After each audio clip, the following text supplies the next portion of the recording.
Good.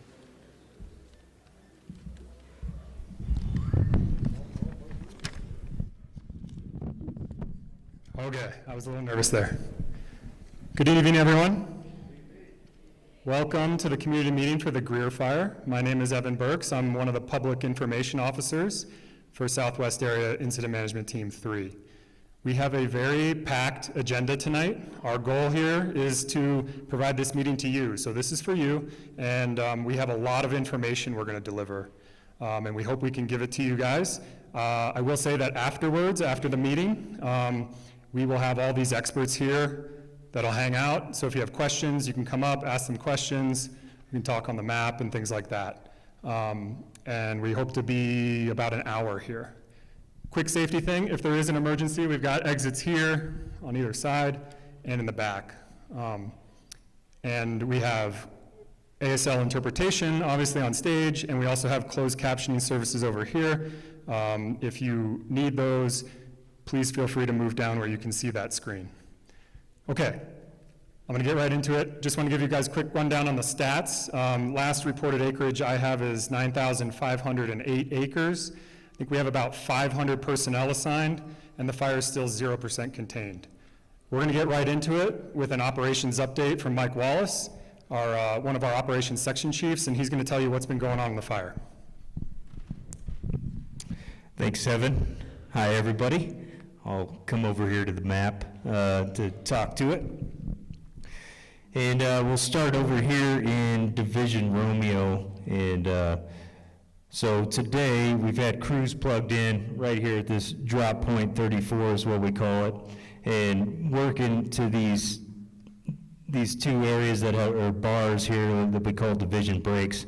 So they've been working from this drop point 34 over to this bar here, this division break, and the fire's been pretty active in there today. We haven't been able to put any crews or anything in there to go direct on the fire, but what they have been doing is piecing some plans together to take it back over to this Wonderland community where we have fairly secure line in here. We haven't completely solidified this piece on the east side of the Wonderland community, but everything just east of it, going west, going into Division Alpha, into Greer, feeling really good. We've had crews in there all day.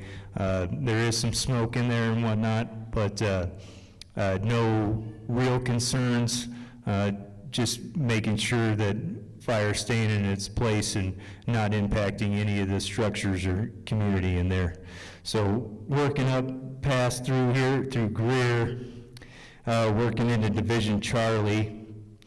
So right now, all day today, we've been trying to go direct in this area that's south of 260 to the fire's edge, right around this South Fork community, down to Hall Creek, Benny Creek, Fish Creek area. We haven't had a lot of success going direct in there today, so what we're doing today, starting, we're going to take it from this County Road 4124, this drop point 21 right here, and we're going to take it back, going from drop point 21 back to the west, and then bring it back down into Benny Creek, where we're looking to tie it in there where we've had some good black in there already, where we're not too concerned with the fire coming out of there. That's probably going to take a day to a day and a half to complete. We're going to start it tonight, do night operations with it. We'll continue it into the next day, and then if we can't finish it during that day, we'll continue it into the next night. Over here in Division Foxtrot, we've had a lot of good success in here today. We were able to secure a lot of this line right here, coming down off of the 261 where it meets with the 260 down to this drop point 30. And we were able to take fire from this drop point 30 out to this end holding here. I forget what it is, but it's off of the Udall Road, for those of you guys know the area. And we were able to take that and secure it. and then we're putting some dozer lines from that Udall community going north and going to tie it into the LCR there. And from there, we're going to piece it back over to this county road 4124. And we made it all the way over here with the burn today, just northwest of that end holding there. And then we're hanging it up there, finish those dozer lines, and then we'll continue looking at burning and going direct the next couple days back to that drop point 21, County Road 4124. Over here in Division Mike, we started off the day going direct, and we've had some slop overs here off of this 261, and they've been trying to pick those up all day. We've had success where we've grabbed them and secured them, and then the winds picked up and caused more. And right now they got about a 20 to 30 acre slop right now that they're dealing with. We're really confident we're going to pick that up tonight and tie it back into the 261.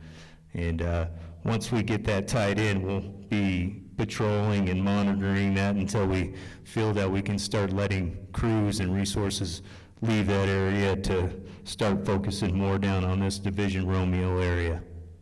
And that's my update, and I'll stick around for any questions afterwards. Thank you. Thanks, Mike. Good evening. Eric Johnson. I'm the fire behavior analyst for the incident management team. Doing that, I forecast what the fire is going to do each day. So for that day, brief the crews, and then what it's going to do for the following days so that we can come up with a good plan based on that. In doing that, a lot of that is really reliant upon weather. So I have an incident meteorologist from the National Weather Service that's driving from Flagstaff right now. They should be showing up in town here in the next half hour. So I'll talk to you a little bit about the weather, what we expect for the next several days, what he told me, and then I'll talk about the implications of that to this fire. So right now, it's May. It means it's dry. It means it's going to be windy each day. You're going to have those kind of west, southwest winds every single day. And really what changes day to day is how strong those winds are. So today and tomorrow we're going to be in a bit of a lull. Now you heard from Mike that it's still pretty darn windy out there and it's causing problems for them. And so that means that we're in that kind of 10 to 15 mile an hour winds out of the west with gusts to about 25. We had gusts up to a little bit over 30 at the windiest part of today. And that's problematic because it throws spot fires, it carries those embers in the wind out in front of the fire and starts new fires that the firefighters then need to respond to. As it gets much windier than that, as we had a few days ago, that keeps the helicopters from being effective. They can't really fly when it's that windy, as well as it takes air tankers, takes the scoopers out of the mix as well. So today and tomorrow, we're in that kind of more moderate conditions, 10 to 15 miles an hour gusts to 25, 30, something like that. At night, the winds are going to slack off tonight and tomorrow. We're going to get a little bit of recovery, meaning the air is going to get a little bit more moist, and that'll help. So the nighttime is when we're really having good success out there, nighttime and mornings, and then the afternoons are when we have to try to play catch up. So today and tomorrow, those are the better days. It starts getting not so good over the weekend. Saturday is near critical. Going to be single-digit humidity, so about 9, 10, 8%, something like that. About as dry as it gets Saturday and Sunday, but our winds are going to get really strong. So by Sunday, we're going to have gusts up to around 40 miles an hour again. That's not good. So the plan that Mike laid out there, that we're doing everything we can today, tonight, tomorrow night, is really to prepare the way before those winds get stronger over the weekend. So what this means for fire, right now we have fire. I'm going to start up here in the north. We have the little Colorado River here that flows through town. It's in that canyon. It's going to continue to move east towards town, making runs up the canyon wall to the north.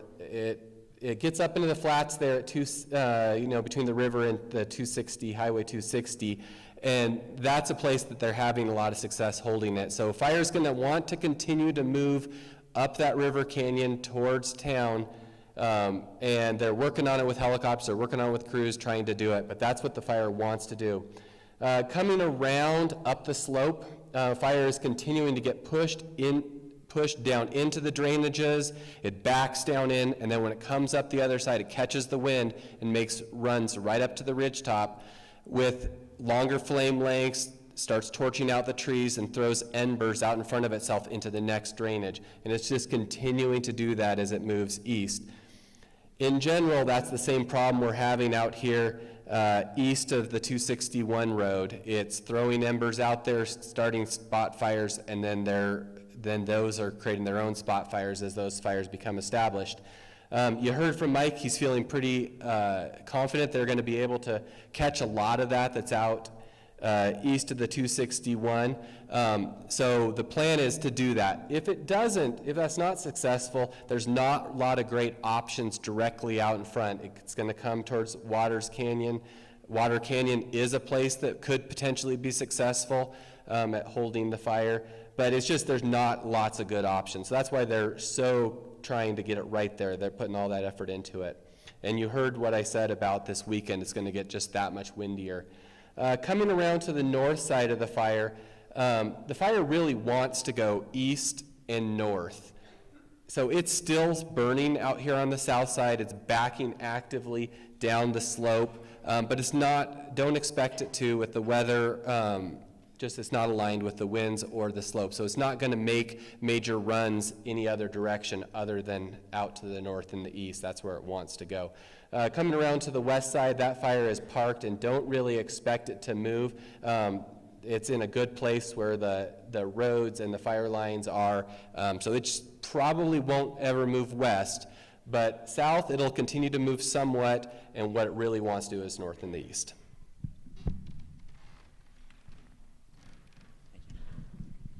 All right, hello everyone. My name's Sergeant Andrew Arona. I work for the Apache County Sheriff's Office. I've been overseeing the law enforcement stuff and the evacuations for the entire fire. This map isn't great for the evacuation points. Afterward, there's another one up front in the lobby that has those zones marked. If you have any questions, I can meet you there and explain further. But my main concern with all of this is community safety and to make sure that nobody's houses are getting broke into or damaged and that everybody's making it out safe with everything that they need. Thanks to all of our neighboring counties and agencies that border us all around, we've been getting a ton of help. So we're able to put patrols in these neighborhoods overnight and staff roadblocks and things of that nature. I've been working very close with the liaisons and other fire staff to determine the different trigger points for calling evacuations.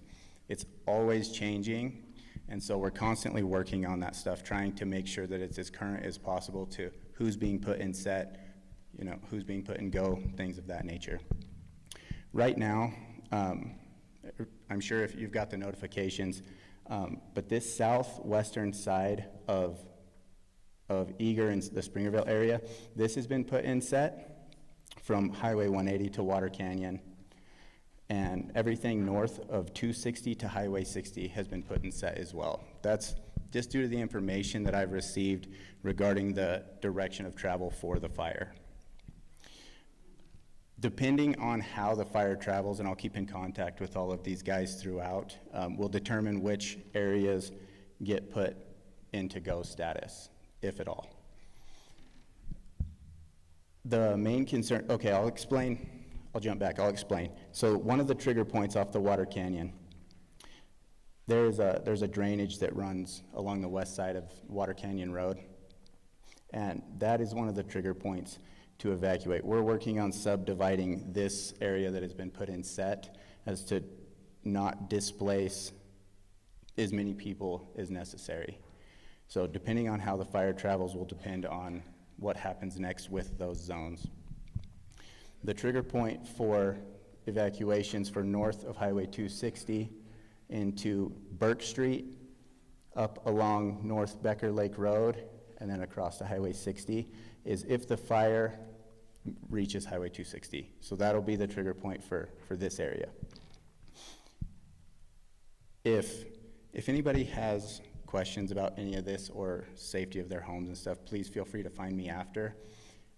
But I want everybody to know that we do have patrols out and about within the communities of South Fork, Greer, and we're assisting Round Valley Police Department with patrols through the school bus and lower Eager areas. Yeah, and if anybody's got questions regarding specific zones, I can meet them up top afterward, and there's a map up there with the actual color-coded zones that are been set. Thank you.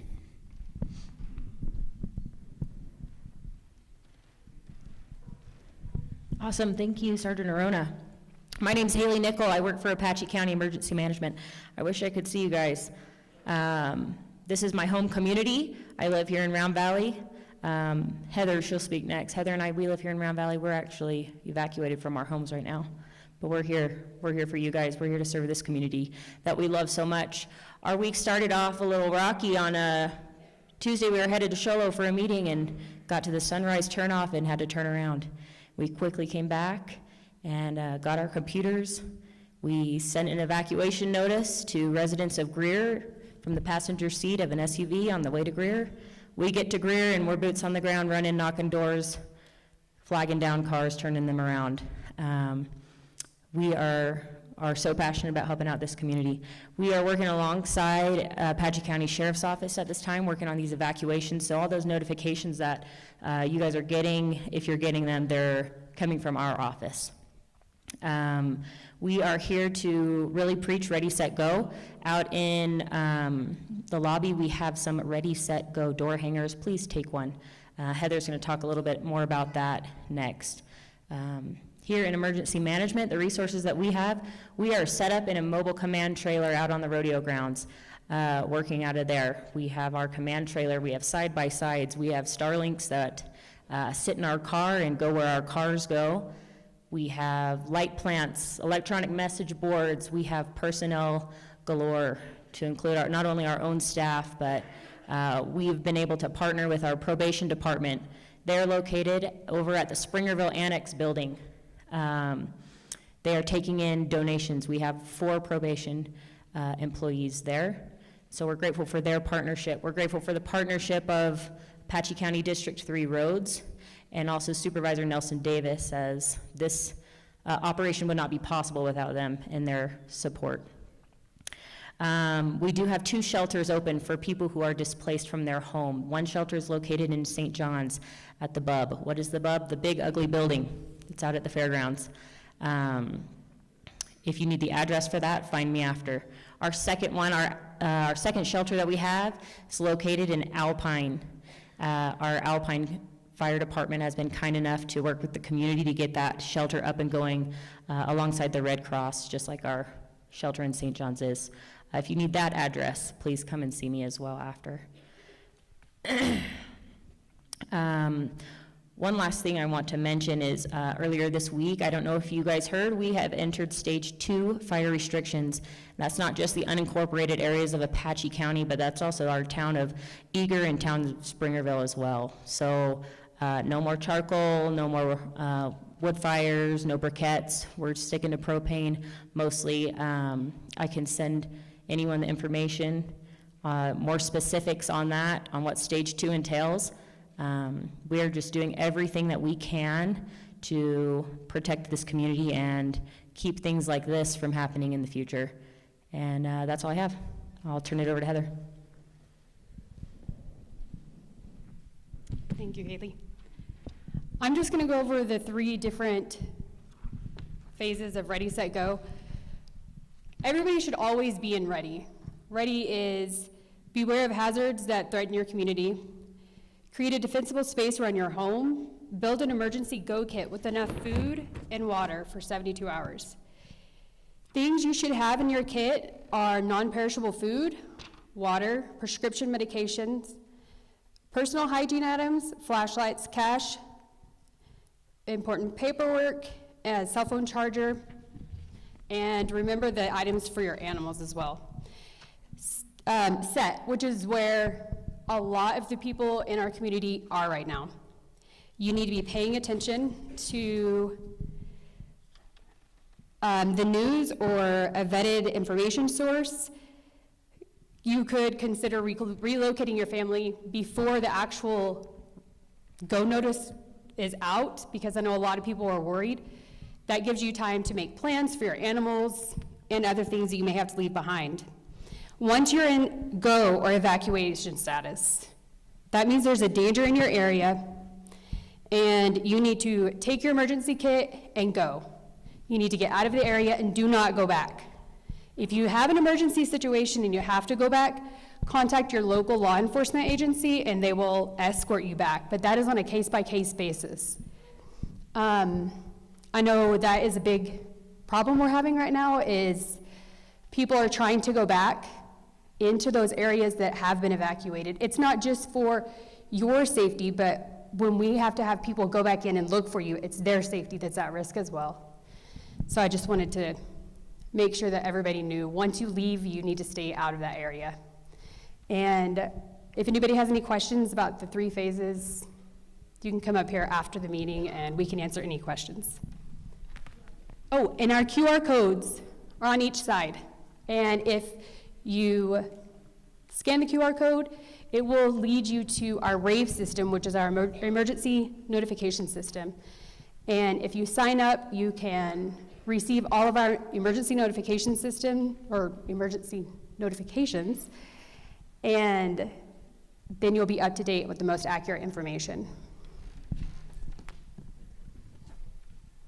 Oh, we have representatives from the hospital with us as well, and if you have any questions afterwards, they'll be up here and they can answer questions as well.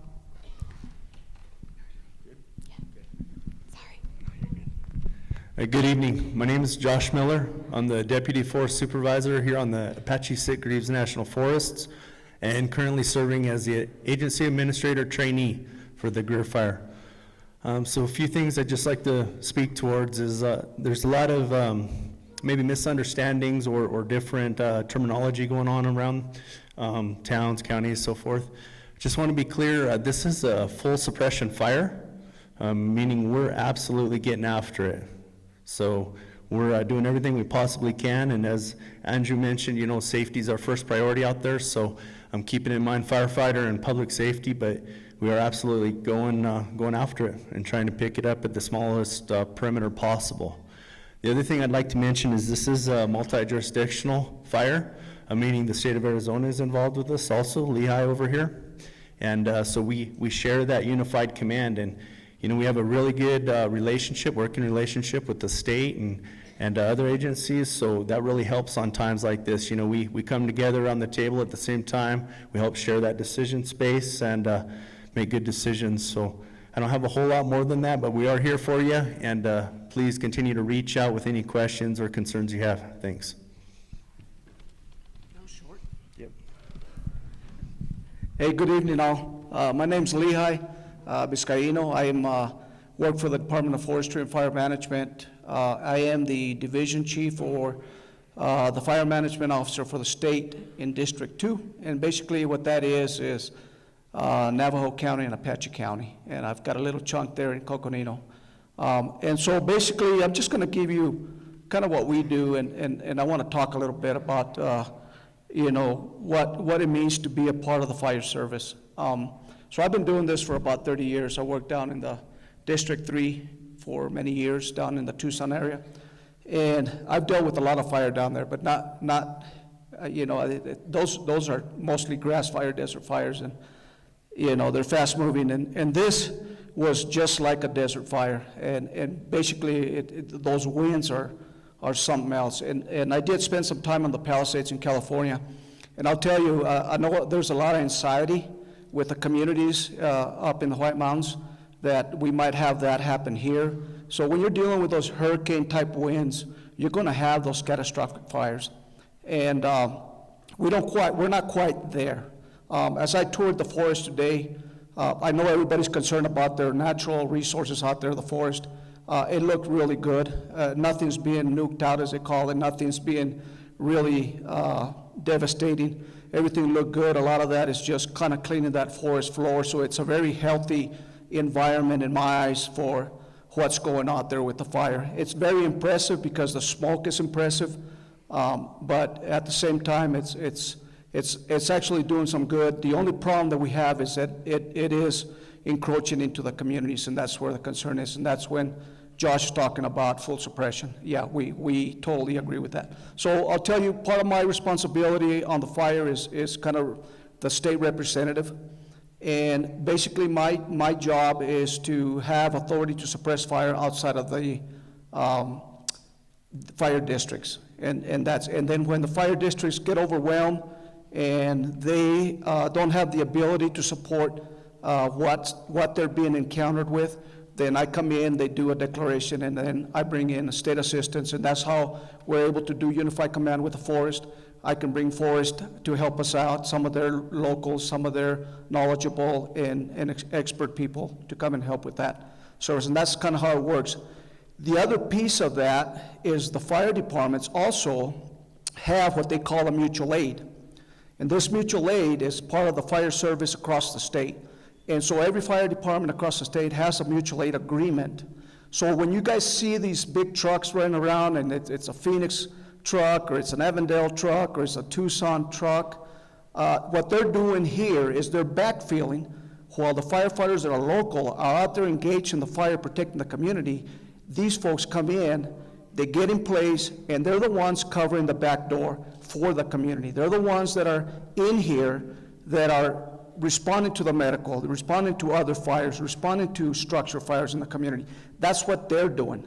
So that's why you see these folks. So if you see them out there at Basha's or at a restaurant or kind of hanging out, that's what they're supposed to be doing. They're supposed to be there, they're supposed to be available to respond, to protect the community within, to help that fire department that's out there on the hill fighting the fire, and that's what they're doing. So that's that piece of it.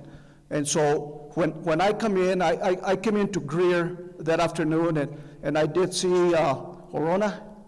I saw him out there, and there was a bunch of law enforcement out there that were all parked on the side of the road, and when I pulled up, and they're kind of waiting to see and they just lit their trucks and went right through the smoke.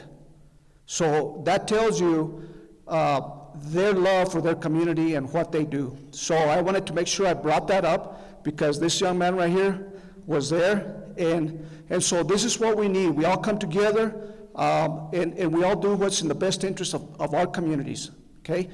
I call myself, I came from down south, but I'm a mountain man now. So that's what I tell myself. I'm still get cold, I'm not used to it, but I do love the communities. And one thing that I will tell you, part of my leader's intent for the team coming in is I always want to protect what's in the best interest of what we build on. And a lot of these communities are all ranching communities. That ranching infrastructure, those what we call fuel is feed for them, for the cattle growers, for all that kind of stuff. So, it's important. It's important for us to know that, and I am working hard in the best interest of all the communities up here. So if you guys have questions for me, or you guys have any specific things that you guys want me to talk about, I'll be out front here. If you guys want to hit me up and you guys got some concerns or some things and some other things that maybe I didn't touch on, then feel free to hit me up. Other than that, everybody have a good evening.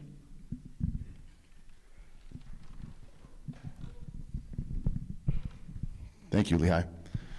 All right, good evening, everybody. Matt Rao here. I'm the Incident Commander for Southwest Complex Incident Management Team 3. Just first want to say thanks for everybody coming.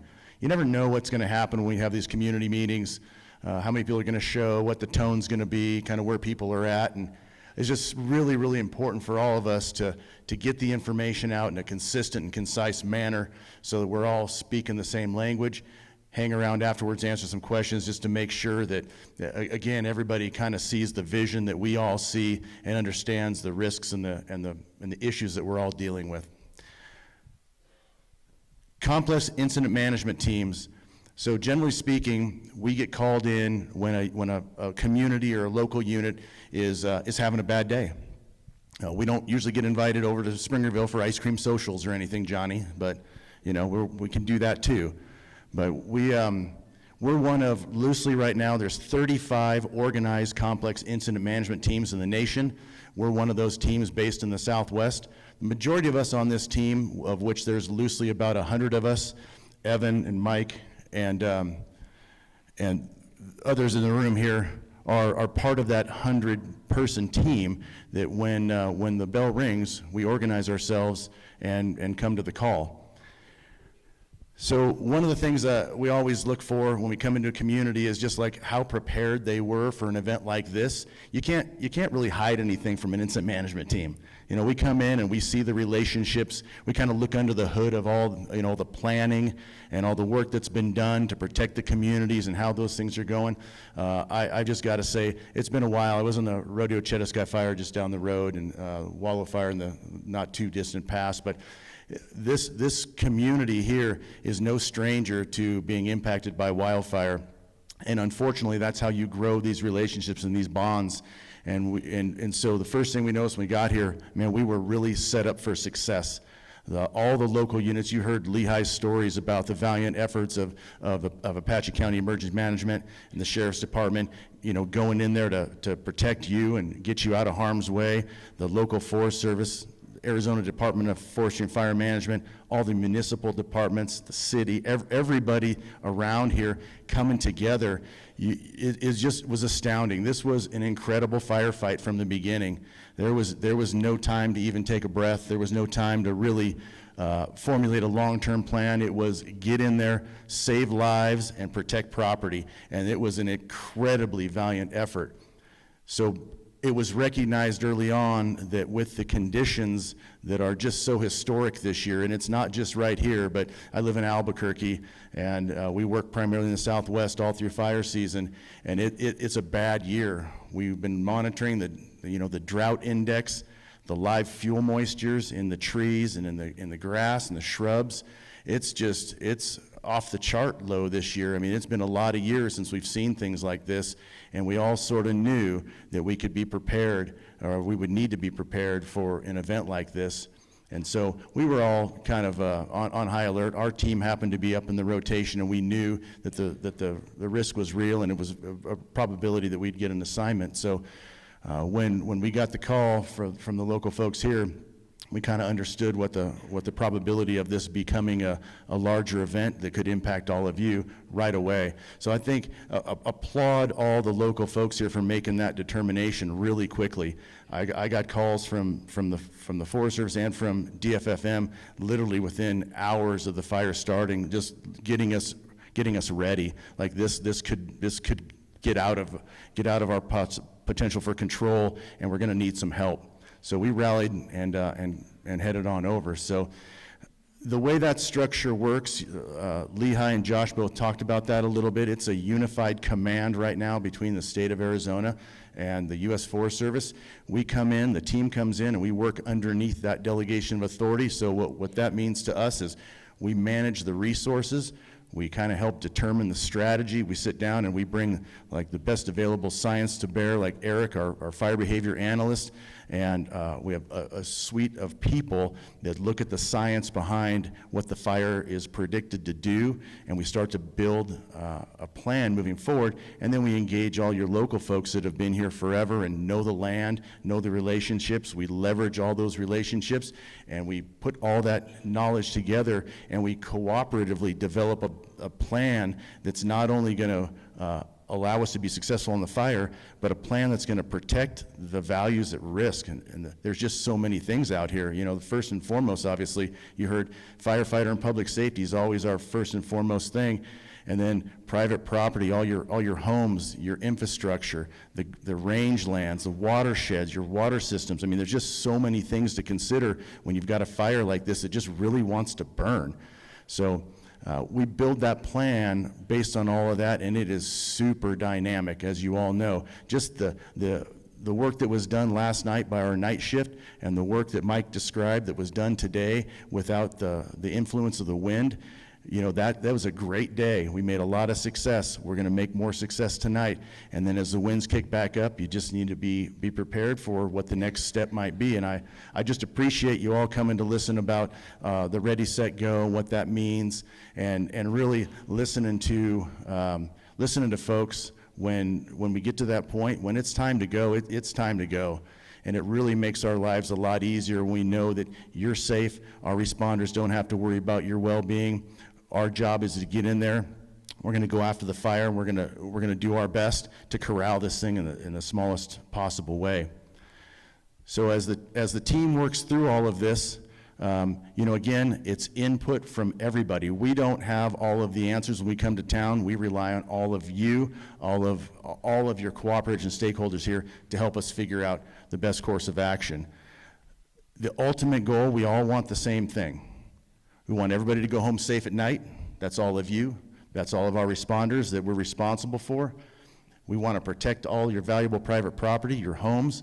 We want to protect all the things you care about are the things that we care about, and we want to get you back into your homes, and we want to get you and the community back on its feet and return to normal life again as soon as possible. These things are super scary, we get it.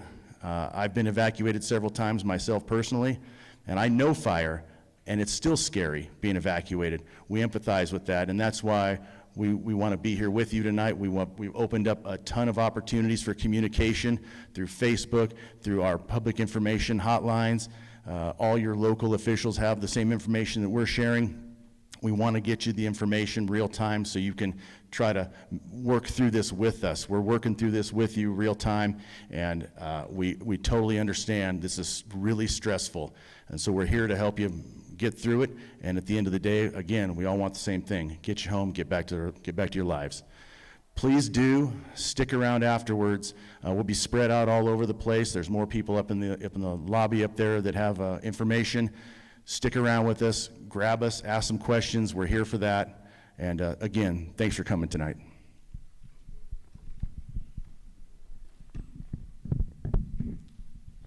And that concludes our public meeting.